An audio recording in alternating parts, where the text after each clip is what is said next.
اور اس وقت جو ہے مزید کسی طرح کی جو ہے کمی کا احساس تو نگاہوں میں نہیں ہے۔ البتہ اگر اس طرح کوئی بات پیش آتی ہے اور زمانے کا کوئی تقاضا ہوتا ہے تو انشاءاللہ اس کی طرف توجہ دی جائے گی اور اس پر غور کیا جائے گا۔ مولانا، ابھی تک آپ نے بذات خود بحیثیت مربی الاصلاح جمعیت الاصلاح کی کن کمیوں کی تلافی کی ہے، کن کمیوں کو پورا کیا ہے؟ اس سے پہلے ہم نے آپ کو بتایا تھا کہ جب میں آیا تھا یہاں تو جمعیت الاصلاح کا کوئی نظم نہیں تھا۔ میں نے باقاعدہ ندوۃ العلماء کے طرز پر یہاں جمعیت الاصلاح کے پروگرام کرانا شروع کیا اور لائبریری کے لیے باقاعدہ کتابوں کا انتظام کیا گیا اور الماریاں لائی گئی، اس کے لیے ایک ہال کو مختص کیا گیا، اور اسی طریقے سے وہ تمام ضروریات جو جمعیت الاصلاح کے ماتحت ہو سکتی ہیں اور طلباء کو ان ضرورتوں کی وہ سب چیزیں کی ضرورت پیش آ سکتی ہیں، ان کمیوں کو اس جمعیت الاصلاح کی جو کمیاں اور تھیں یا طلباء کے محسوس کر رہے تھے ان کمیوں کو میں نے پوری کرنے کی بھرپور کوشش کی اور بہتر سے بہتر کرنے کی کوشش کی۔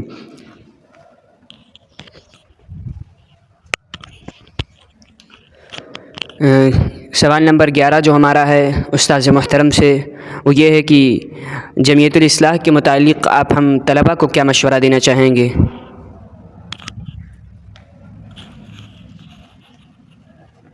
طلباء جمعیت الاصلاح سے زیادہ سے زیادہ فائدہ اٹھائیں، کتابوں کا مطالعہ کریں اور اپنے آپ کو جمعیت الاصلاح سے زیادہ سے زیادہ جوڑے رکھیں، یہی ان کے لیے بہتر ہے اور جمعیت الاصلاح سے فائدہ اٹھانے کا یہ بہترین طریقہ ہے۔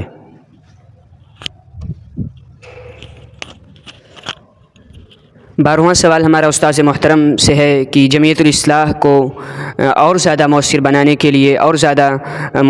کے لیے بحیثیت مربی الاصلاح آپ ہم طلباء کو کیا مشورہ دینا چاہیں گے؟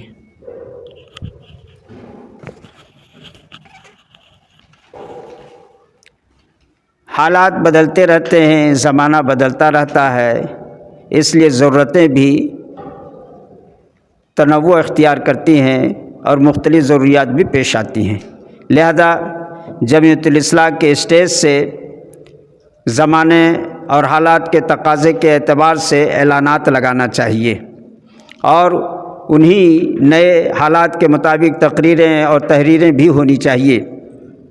ساتھ ہی ساتھ مزید یہ جمعیت الاصلاح کیسے مؤثر ہو سکتی ہے، اس کے لیے جو طلباء کو وقت دیا جاتا ہے اس میں مزید اضافہ کیا جائے تاکہ طلباء زیادہ سے زیادہ کتابوں کا مطالعہ کر سکیں اور جمعیت الاصلاح سے فائدہ اٹھا سکیں۔ 13واں سوال استاذ محترم سے، جیسا کہ ابھی استاذ محترم نے بتلایا تھا کہ ہمارا جو اختصاصی موضوع ہے، اختصاصی جو ہمارا مضمون ہے وہ ہے فقہ، اور حدیث سے بھی استاذ محترم کو کافی لگاؤ ہے، جیسا کہ استاذ محترم معہد حاضہ میں حدیث کی ایک اہم کتاب مشکوٰۃ المصابیح کا برسوں سے درس دے رہے ہیں، تو استاذ محترم سے ہم پوچھنا چاہتے ہیں کہ آپ اس مضمون کے متعلق آپ ہم طلباء کو کیا مشورہ دینا چاہیں گے؟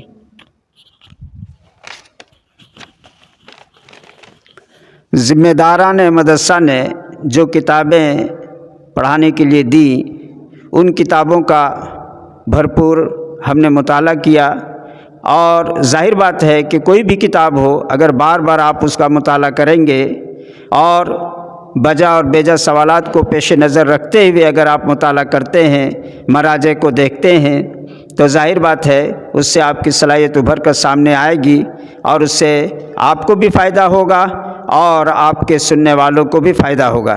اس لیے اس سلسلے میں گرچہ اختصاص ندوے سے میں نے فقہ میں کیا ہے اور یہاں مجھے فقہ کے علاوہ ہم کو حدیث اور صرف اور نحو کی کتابیں زیادہ دی گئی ہیں، اور ان کتابوں میں میں نے اپنی درجے کے صلاحیت کے اعتبار سے اور درجے کے جو طلباء ہیں ان کی صلاحیتوں کو پیش نظر رکھتے ہوئے میں نے درس دیا اور اسی کے مطابق میں نے تیاری کی اور تیاری کر کے لڑکوں کو اس کے مسائل کو سمجھاتا رہا۔ اس سے مجھے خدا کی ذات سے امید ہے کہ اس سے ہم کو بھی فائدہ پہنچا اور طلباء کو بھی